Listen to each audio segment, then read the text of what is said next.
अस्सलाम वालेकुम dear student, उम्मीद है आप सब अच्छे होंगे। हम जैसे कि लिक्विड चैप्टर रेगुलर बेसिस पे स्टार्ट कर चुके थे। उसकी कुछ इंट्रोडक्शन और वगैरह हमने करके दिए और आपको kinetic molecular interpretation of liquid भी समझा के दिया। अब हम स्टेज पे आ गए हैं कि अट्रैक्टिव फोर्सेस हमारे पास कायनात में होती कितनी टाइप्स के। अट्रैक्टिव फोर्सेस का मतलब क्या है? कशिश की कुव्वत। कशिश की कुव्वत दो टाइप्स की है, एक इंटर मॉलिक्यूलर फोर्सेस, एक इंट्रा। इस चैप्टर के अंदर हमारा टारगेट क्या है हम उसे डिस्कस करेंगे। ठीक, देखिए सबसे पहले नंबर पे अट्रैक्टिव फोर्सेस हमारे पास दो टाइप्स की है। ठीक, दो टाइप्स की है। ठीक, नंबर वन, पहली जो टाइप है उसे हम कहते हैं intra intra molecular molecular forces. ठीक है, और दूसरा है इंटर इंटर मॉलिक्यूलर फोर्सेस। ठीक है, हाँ अब वो रखें। लिक्विड के चैप्टर में हमारा टारगेट ये वाला है। ठीक, क्यों? क्योंकि इससे पहले आप प्लेलिस्ट में जाएं तो केमिकल बॉन्डिंग का चैप्टर आएगा।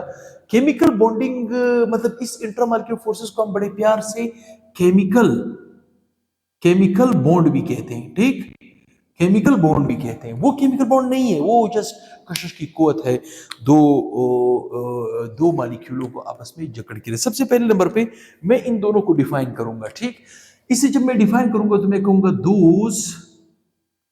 attractive those attractive forces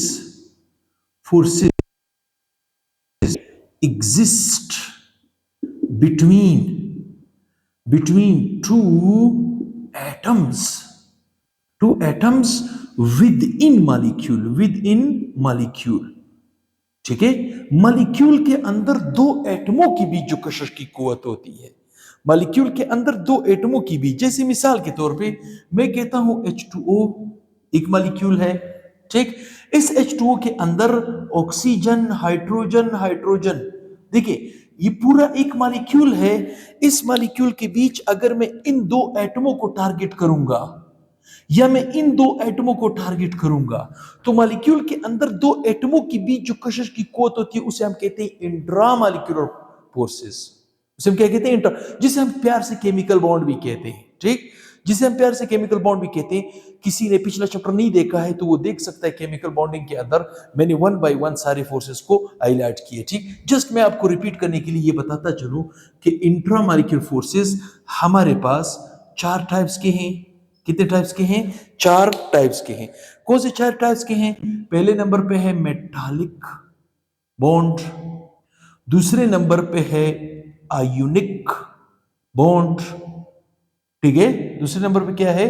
ionic bond, metallic bond, ionic bond, covalent bond, covalent bond. ठीक, मतलब कहने का मतलब ये मेजॉरिटी मतलब इंपॉर्टेंट लेवल पे ये तीन फोर्सेस हमारे पास पाई जाती है। ठीक, जिसे मैं केमिकल बॉन्डिंग के चैप्टर में इंट्रोडक्शन में ही आपको क्लासिफाई करके दे चुका हूँ।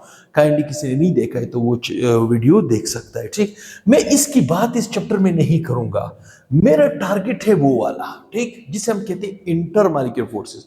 अब गौर से सुने, इस इंटर मॉलिक्यूलर फोर्सेस को एक और नाम भी दिया जाता है। इस इंटर मॉलिक्यूलर फोर्सेस को बड़े प्यार से वंडर वाल्स फोर्सेस भी कहा जाता है। मेरी बात समझ रहे हो? वंडर वाल्स फोर्सेस भी कहा जाता है क्योंकि डेंच साइंटिस्ट ने वंडर इस फोर्सेस की सबसे पहले तख्लीक की थी और अपने लिटरेचर में हमें सामने करके दिया था। तो डेंच साइंटिस्ट था जेम्स वंडरवाल, उसी की वजह से इस इंटरमॉलिक्यूलर फोर्सेस को वंडरवाल फोर्सेस भी कहा जाता है। ठीक, अब मैं इसको डिफाइन करने वाला हूं। ठीक, दोज अट्रैक्टिव फोर्सेस, ठीक है, which exist between two molecules. देखिए, टू मॉलिक्यूल्स। अब गौर सुने, इंट्रा मॉलिक्यूलर फोर्सेस मॉलिक्यूल के अंदर दो एटमों के बीच कशिश की कुव्वत थी, लेकिन इंटर मॉलिक्यूलर फोर्सेस दो मॉलिक्यूलों के बीच कशिश की कुव्वत है। तो कॉमन सेंस की बात है, मॉलिक्यूल के अंदर एटमों के बीच जो कशिश की कुव्वत होगी वो स्ट्रांग होगा। और मॉलिक्यूल की बीच जो कश की कुवत होगी वो वीक होगी। इसका मतलब है जिस फोर्सेस को अभी हम स्टार्ट करने वाले हैं वो वीक फोर्सेस है as compare to what, as compare to what, intramolecular forces, as compare to what, intramolecular forces. तो नोट के तौर पे इस पॉइंट को याद रखा करें कि दी intramolecular molecular forces is strong as compared to intermolecular forces, intermolecular forces मतलब इंटरमॉलिक्यूलर फोर्सेस के मुकाबले में इंट्रा काफी स्ट्रांग है। हम उस स्ट्रांग फोर्सेस को केमिकल बॉन्डिंग में डिस्कस करते हैं, लेकिन यहां पे हमारा टारगेट क्या है, वीक फोर्सेस। यहां पे हमारा टारगेट क्या है, वीक फोर्सेस। अब गौर से सुने, अब गौर से सुने, ये जो आपके पास इंटर मॉलिक्यूलर फोर्सेस है, ठीक है, आपको बुक में 3 मेजर टाइप दी हुई है। असल में ये एक्चुअली अगर देखा जाए ये 4 टाइप्स की बनती है। ये कितने टाइप्स की बनती है, 4 टाइप्स की। आपके कोर्स में कितने टाइप्स को डिस्कस किया गया है, 3 टाइप्स को। मैं आपको 4 टाइप्स बताऊंगा। वो जो चौथी टाइप है वो सबसे पहले मैं आपको फाइनलाइज करके दूंगा। देखिए हमारे पास इंटरमॉलिक्यूलर फोर्सेस कितनी टाइप्स की है, 4 टाइप्स की है, ठीक, जो इस चैप्टर के अंदर हमने डिस्कस करना है। Number 1, ion dipole attractive forces, ठीक है, ये क्या है मैं इसको एक्सप्लेन करके दूंगा आपको। नंबर 2, ठीक है, डाइपोल अट्रैक्टिव फोर्सेस। नंबर 3 जिसे आप लोग हाइड्रोजन बॉन्डिंग के नाम से जानते हो। किस नाम से जानते हो, हाइड्रोजन बॉन्डिंग। जो चौथी टाइप है उसे हम कहते हैं लंदन फोर्सेस। क्या कहते हैं, लंदन फोर्सेस। मैं एक एक करके सारी फोर्सेस आपको एक्सप्लेन करके दूंगा, एक एक करके सारी फोर्सेस आपको एक्सप्लेन करके दूंगा। तो सबसे पहले नंबर पे हम इस आयन डाइपोल अट्रैक्टिव फोर्सेस को डिस्कस करेंगे, जो कि आपके कोर्स से निकाल दिया है। पुराने कोर्स में या फेडरल वाले पंजाब कोर्स में जो ओल्ड कोर्स चल रहा है उसमें अभी तक आयन डाइपोल फोर्सेस मौजूद है। तो आयन डाइपोल फोर्सेस आप बिल्कुल आसानी से उस बुक के अंदर देख सकते हो, ठीक। तो सबसे पहले नंबर पे जो अट्रैक्टिव फोर्सेस है मैं उसे कहूंगा number 1, ion dipole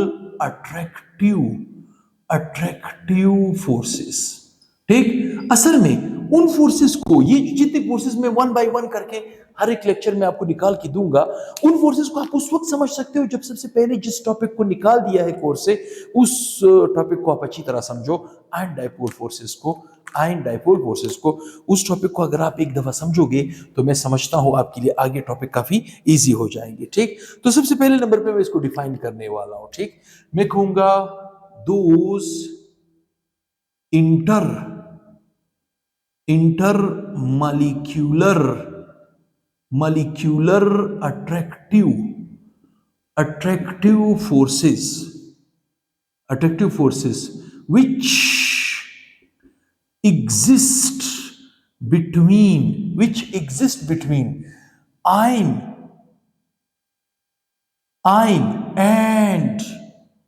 and polar molecule मतलब ऐसी अट्रैक्टिव फोर्सेस जो आयन और पोलर मॉलिक्यूल के बीच हो। मैंने क्या कहा, आयन और पोलर मॉलिक्यूल। पोलर का मतलब है डाइपोल, जिसके ऊपर 2 पोल हो, पॉजिटिव और नेगेटिव फोर्सेस हो। ऐसी फोर्सेस को हम क्या कहते हैं, आयन डाइपोल फोर्सेस, जो आपके कोर्स से निकाल दिया गया। मेरे पास जगह कम है, मैं उस पोर्शन को साफ करूंगा। किसी ने स्क्रीनशॉट लेना हो तो वो ले सकता है या वो ले चुका होगा। अब मैं इस आयन डाइपोल फोर्सेस को थोड़ा सा वहां पे एक्सप्लेन करने वाला हूं विद सुटेबल एग्जांपल, ठीक। तो किसी ने स्क्रीनशॉट लेना हो तो वो ले चुका होगा, मैं उस पोर्शन को साफ करूंगा, ठीक। अच्छा, अभी आते हैं इसको समझने की कोशिश करते हैं, ठीक है। अभी इसको समझने की कोशिश करते हैं अट्रैक्टिव फोर्सेस को, जिसे हम कहते हैं आयन डाइपोल अट्रैक्टिव फोर्सेस। क्या कहते हैं, आयन डाइपोल अट्रैक्टिव फोर्सेस। तो चले इसको समझते हैं। कैसे समझते हैं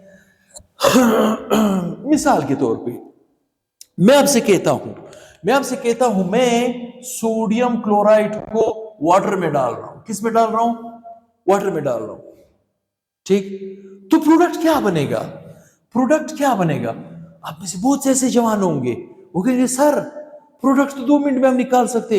हम कहेंगे कैसे, आप कहेंगे सर ये रिएक्शन तो इस तरह हो सकता है, NaCl प्लस H-OH, वाटर को हम इस तरह लिखते हैं, ठीक ठीक, इस तरह लिखते हैं। अब वो सुने, ये सोडियम इसको खींचेगा, बनेगा सोडियम हाइड्रोक्साइड, प्लस ये H इसको खींचेगा, बनेगा HCl।